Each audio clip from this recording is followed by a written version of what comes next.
जय सिया राम। तो आज हम अपने प्यारे कथा रसिक श्री सीताराम जी को उनके जिन दिव्य प्यारे भक्त का चरित्र श्रवण कराने वाले हैं, उनका नाम है ईश्वरदास जी, जो कि एक चारण भक्त थे। राजस्थान में चारण जाति में जन्म तो बहुत सारे भक्त कवियों ने लिया था। नाभाजी के भक्त माल में भी छपे 139 में इस जाति के 13 भक्त कवियों के नाम गिनाए जाते हैं, जिनमें ईश्वरदास जी का भी नाम है। वैसे देखा जाए तो ईश्वरदास नाम के भी कम से कम 15 कवि हुए हैं, लेकिन जिन ईश्वरदास जी का नाम नाभाजी ने उल्लेख किया है, उनका जन्म विक्रमी संवत 1595 की चैत्र शुक्ल नवमी को हुआ बारहट शाखा के चारण परिवार में, जो कि जोधपुर राज्य के भदरेस नामक गांव में हुए थे।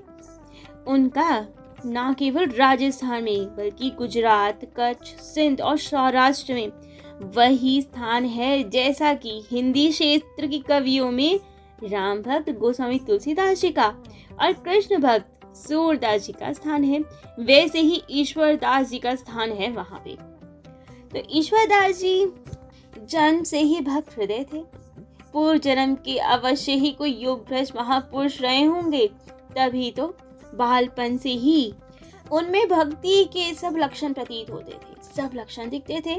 बचपन में ही जब अपने उम्र के बच्चों के साथ खेलने जाया करते थे, तो खेल खेल में घंटा, शंख, मंजीरा बजाना, आरती उतारना, नृत्य, कीर्तन करना, यही सब भक्ति वाली क्रियाएं करते थे। वैसे ही खेल होते थे उनके। ईश्वरदास जी के पिता सूजो जी और उनके काका श्री आसो जी दोनों ही भगवत भक्त थे। ईश्वरदास जी कभी अपने पिता और काका जी को भगवान से प्रार्थना करते कभी देखते थे तो उनके जैसे ही हाथ जोड़ के खड़े हो जाते थे, प्रार्थना करने का भी नहीं करते रहते थे। लेकिन कभी ठाकुर जी से कुछ सचमुच में प्रार्थना नहीं करते थे, मांगते नहीं थे।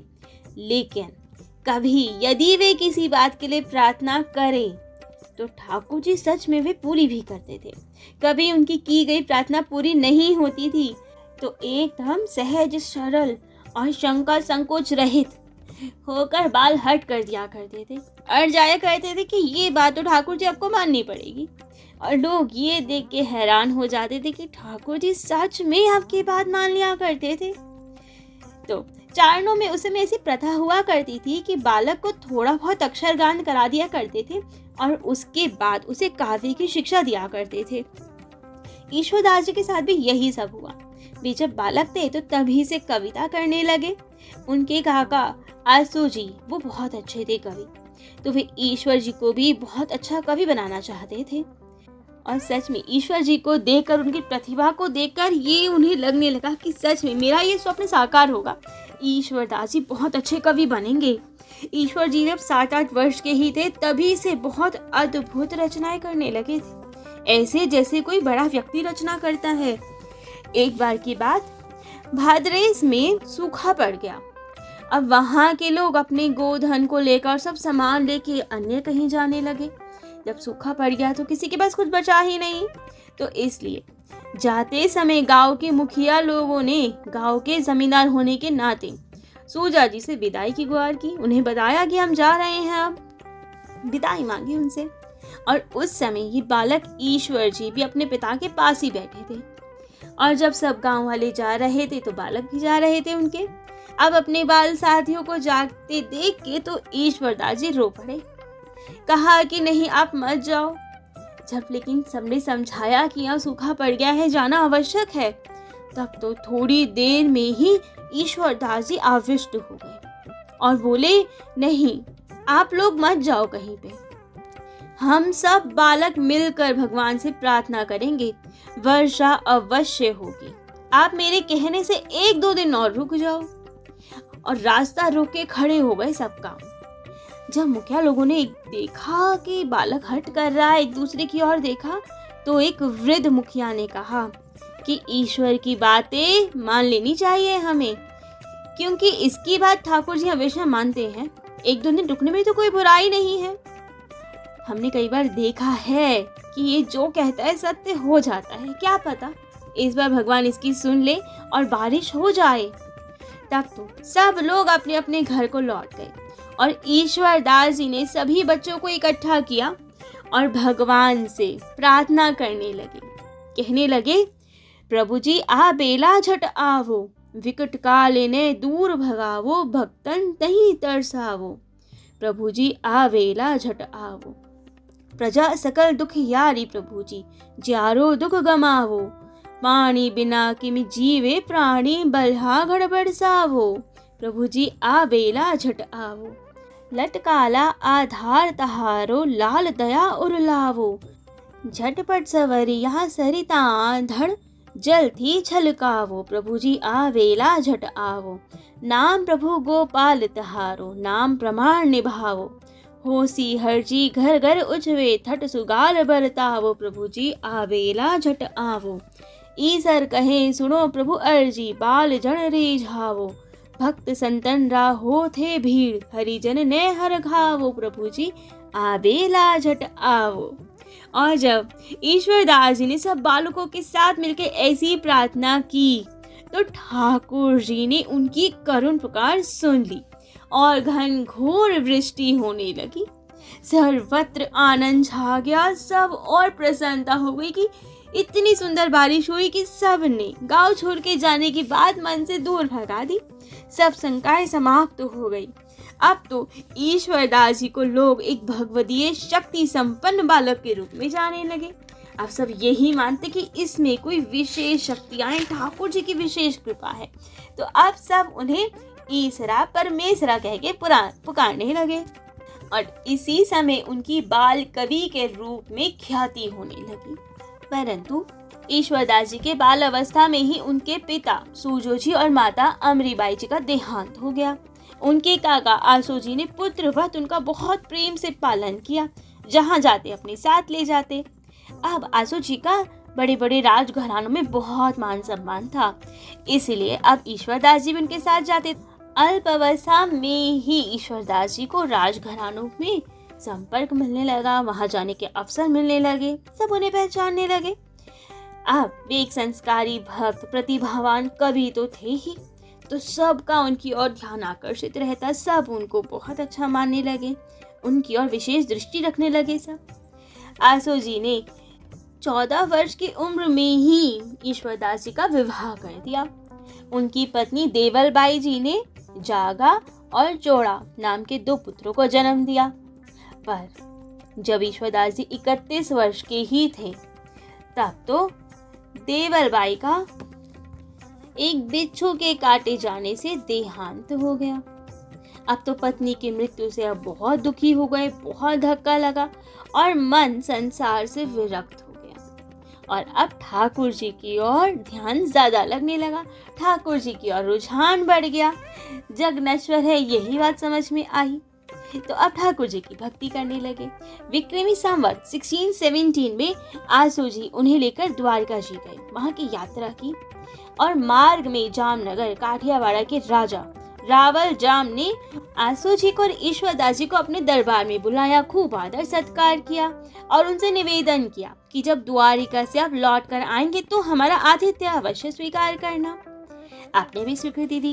गए, ठाकुर जी के दर्शन किए वहां पे द्वारिका जी में और वापस लौटते समय राजा के अतिथि हुए। उस समय अब राजा के राजमहल में रहे तो ईश्वरदास जी ने अपना काव्य कौशल दिखाया और राजा आपकी प्रतिभा पर, काव्य की और हरि भक्ति पर खूब रिझे। इतने प्रभावित हुए कि उन्हें अपना पोलपात बना लिया। पोलपात अर्थात द्वार पर राजा का काव्य द्वारा अभिनंदन करने वाला, कि जब भी वे एंट्री करेंगे तो जो काव्य गा के सुनाते हैं वो उच्चारण, तो मेन बना दिया उन्हें और उन्हें लाख पसाव भी दिया, अर्थात कवियों को दिए जाने वाला 1 लाख का मूल्य का कुछ उपहार। उसके साथ साथ सचाणा आदि 9 गांवों की जागीर भी थी, खूब सम्मान दिया आपको। उन्होंने ही पीथा भाई गाड़वी की कन्या से राजाबाई से उनका दूसरा विवाह भी करवा दिया। अब विवाह के पश्चात और बहुत सारे गांव की जागीर आपको भेंट में दी गई, जो आज भी उनके वंशजों के अधिकार में है। ऐसे ही बहुत सारे राजा और महाराजा ने आपको बहुत सम्मानित किया। एक बार हलवद सौराष्ट्र के रावल राय सिंह झाला, वे भी आपके प्रति अगाध भक्ति रखते थे तो एक समय के बाद ईश्वर दास जी को गुजरात के मुस्लिम शासकों ने कैद कर लिया था, क्योंकि उस समय चारणों की संपत्ति पर कर लगाए जाते थे और आपने उस कर का विरोध किया था, तो आपको उन्होंने कैद करवा लिया। तब तो रावल राय सिंह ने 1 लाख रुपए का दंड देकर आपको मुक्त करवाया। ऐसी एक और राजा अमरेली सौराष्ट्र के ठाकुर बज जी, उन्होंने ईश्वर दास जी को बसारा ग्राम की जागीर दी और छुगाली नाम की एक बहुत बहुमूल्य घोड़ी दी उपहार में। इस प्रकार बहुत सारे राजा महाराजा आपका सम्मान करते, आपको खूब सारे भेंट उपहार देते। इससे आपकी धन संपदा बढ़ती गई और आप बहुत ऐश्वर्य से अब रहने लगे। लेकिन धन संपदा जितनी बढ़ती गई, ऐश्वर्य जितना बढ़ता गया, उतनी आपकी भक्ति भाव में कमी आने लगी। उनकी जो काव्य धारा भगवान के लिए हुआ करती थी, अब तो वो राजा महाराजाओं के लिए होने लगी, उनकी ओर सब मुड़ गई। उस समय रावल जाम के दरबार में पीताम्बर भट्ट नाम के एक वेद पुराण आदि के बहुत बड़े व्याख्याता महापंडित रहते थे। वहां पे उनको राजाओं को सलाह आदि देने के लिए, वे भी ईश्वर दास जी की काव्य प्रतिभा से बहुत प्रभावित थे। लेकिन अब जब वे देख रहे थे कि ईश्वर दास जी के भाव में कुछ कमी आ गई है, परिवर्तन हो गया, तो बहुत दुखी रहने लगे थे। एक समय की बात, ईश्वर दास जी ने दरबार में रावल जाम की प्रशंसा में एक बहुत सुंदर कविता पढ़ी। इतनी सुंदर कविता कि बहुत सारे इनाम मिले आपको। रावल जाम और जितने भी दरबारी गण थे सब वाह वाह कह उठे। लेकिन एक और तो सब वाह वाह कर रहे थे, साधुवाद दे रहे थे, लेकिन पीताम्बर जी उनको सुन के थोड़े खिन्न हो गए और गर्दन हिला दी। ये सब ईश्वर दास जी ने देख लिया। उन्हें बड़ा आश्चर्य हुआ और दुख भी हुआ, क्योंकि उन्हें तो लगता था कि पीताम्बर जी हमारे बड़े शुभचिंतक हैं, हमारा बहुत सम्मान करते हैं। लेकिन आज उन्हें शंका हो गई। उन्हें लगा शायद ये पंडित जी हमारे उत्कर्ष सहन नहीं कर पा रहे, चिढ़ रहे हैं हमसे, ईर्ष्या कर रहे हैं, इसलिए आज हमारी कविता नहीं पसंद आई। लेकिन उनके मन में ये दुविधा चलती रही कि ऐसा हुआ क्यों। जैसे ही सभा का विसर्जन हुआ, उसके बाद ईश्वर दास जी सीधा पीताम्बर जी के घर पे गए, उन्हें प्रणाम किया और बोले, पंडित जी लगता है आज आपको मेरी कविता पसंद नहीं आई, प्रसन्न नहीं हुए आप मेरी कविता से। मैंने देखा सब लोग मुझे साधुवाद दे रहे थे, लेकिन आप मुंह बिचकाते हुए गर्दन हिला दी, मानो आप कह रहे हो नहीं नहीं, साधुवाद के योग्य नहीं है ये कविता। ईश्वर दास साधुवाद के योग्य नहीं है। तो मुझे समझ नहीं आया, मुझे तो लगता था आप मेरे सबसे बड़े शुभचिंतक हो। आज ये क्या हुआ, क्या दोष दिखा आपको मेरी कविता में, कृपा कर बताइए जो सुधार कर पाऊं। तब तो पीताम्बर जी ने कहा, नहीं नहीं ईश्वर दास, कविता तो बहुत सुंदर कही तुमने, अत्यंत साधुवाद के योग्य है। तो ईश्वर दास जी ने कहा, तो फिर आपको प्रसन्न होना चाहिए ना, आप दिखे नहीं मुझे प्रसन्न। तब तो पीताम्बर जी ने कहा, वेदना तो यही हुई ना, इसी की तो वेदना है। वेदना कैसी? तो अब पीताम्बर जी ने कहा, वेदना इसीलिए है कि प्रभु ने तुम्हें जो काव्य की प्रतिभा दी, तुमने उसका निरादर कर दिया, अनादर कर दिया। अब ये बात सुनकर तो ईश्वर दास जी हैरान कि मैंने अपनी कविता का अनादर कैसे किया। तब तो पीताम्बर जी ने कहा, कैसे बताऊं, तुम ही सोचो, यदि कोई हीरो के हार को कूड़े में फेंक दे तो क्या उसका अनादर नहीं होगा? हाँ हाँ अवश्य होगा, लेकिन मैंने तो ऐसा कुछ नहीं किया। बहुत हैरान हो गए ईश्वर दास जी की, ये क्या कह रहे हैं पीताम्बर दास जी, मैंने कब ऐसा कुछ किया। तब पीताम्बर जी ने कहा, कैसे नहीं किया, तुम्हारी काव्य प्रतिभा सार्थक होती जब तुम ठाकुर जी के लिए करते। तुमने तो हाड़ मास के पिंड राजा की प्रशंसा में अपनी कविता व्यर्थ गवा दी। जितना ठाकुर जी ने तुम्हें प्रतिभा दी, इतनी कृपा करके दी, जो वस्तु प्रभु की सेवा में लगनी चाहिए थी उसे एक विषय राजा की सेवा में लगा दिया। तो क्या तुमने उस वस्तु का अनादर नहीं किया? क्या तुमने प्रभु का अनादर नहीं किया? क्या तुम ऐसा करके अपना कल्याण नहीं कर रहे हो? क्या देगा राजा तुम्हें ऐसी चाटुकारिता का? क्या दे सकता है वो बदले में? विषय भोग की सामग्री ही तो देगा ना, उससे ज्यादा तो उसके पास देने के लिए कुछ नहीं है। क्या ये सब भोगकर तुम्हारा कल्याण हो जाएगा? कर्म बंधन से छूट जाओगे तुम? नहीं, और मोह बढ़ेगा तुम्हारा। तुम इस मोह जाल में अंधे हो जाओगे, यहीं भटकते फिरोगे। विषयों के जंगल में ही रह जाओगे, फिर से आवागमन की चक्की में पिसोगे। उसके विपरीत तुम्हें अपनी प्रतिभा का उपयोग प्रभु की सेवा में करना चाहिए, उनका गुणगान करना चाहिए। जो प्रभु से तुम्हें मिलेगा उसकी तो तुम कल्पना भी नहीं कर सकते। सच तो यही है, प्रभु मिल जाएंगे और उनको पाने के बाद तुम्हें कुछ पाने की चाह ही नहीं रह जाएगी। तो क्यों इस सब को व्यर्थ गवा रहे हो? कहते हैं ईश्वरदास, तुम नहीं जानते ठाकुर जी के गुणगान में कितना सुख मिलता है। वो आनंद मूर्ति हैं, तुम्हें कितना सुखी कर देंगे और उन्हें कितना सुख प्राप्त होगा अपने गुणगान सुन के। वे तो कहते हैं नारद जी से, मम भक्ता यत्र गायन्ति तत्र तिष्ठामि नारद। हे नारद, मेरा भक्त जहाँ भी मेरा गुणगान करते हैं मैं वहीं भागा चला जाता हूँ और वहाँ जम कर बैठ जाता हूँ। तो तुम यदि अपनी रचनाओं में प्रभु का गुणगान करोगे, तुम्हारा अपना तो कल्याण होगा ही, संसार के दूसरे जीवों का भी कल्याण होगा। तुम्हारी विमल कीर्ति हो जाएगी, लोक पर लोग सब समझ जाएंगे तुम्हारे। क्यों व्यर्थ गवा रहे हो इस प्रतिभा को? तब तो पीताम्बर दास जी की इस ताड़ना ने ईश्वर दास जी को झकझोर दिया। उनके वचन मानो उनके हृदय में भीतर तक चुभ गए।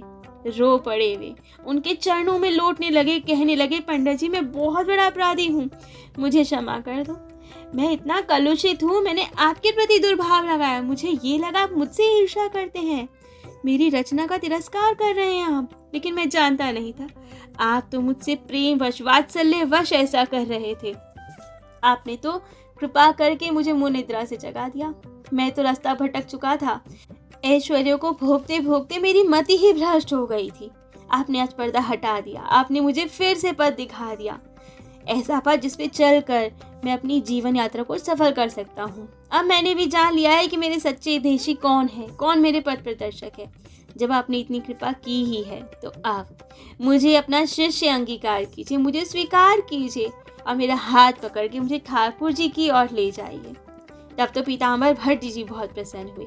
कहा, शिष्य तुम चिंता ना करो, मैंने तो ठाकुर जी की प्रेरणा से पहले ही तुम्हें शिष्य रूप में स्वीकार कर लिया है। उन्हीं की प्रेरणा से मैंने तुम्हें सचेत किया, तुम्हें सही मार्ग पर लाने की चेष्टा की। तो कल प्रातः स्नान करके आओ और मैं विधिवत तुम्हें दीक्षा प्रदान करूंगा। तो ईश्वरदास जी ने पीताम्बर जी से दीक्षा ली, उनके अनुगत्य में भजन करने लगे, संस्कृत सीखी उनसे, शास्त्र अध्ययन करने लगे और अपनी कुशाग्र बुद्धि को गुरुदेव की आशीर्वाद से कुछ ही दिनों में सब शास्त्रों में पारंगत हो गए। उन्होंने पीताम्बर जी से श्रीमद् भागवत जी का विशेष रूप से अध्ययन किया और उसी में अवगाहन करते रहे। अपने ग्रंथ हरिरस के मंगलाचरण में उन्होंने खूब गुरुदेव की वंदना की है। कहा, लागा हो पहला लले पीताम्बर गुरु पाए, वेद महारस भागवत पायो जीर्ण पसाए।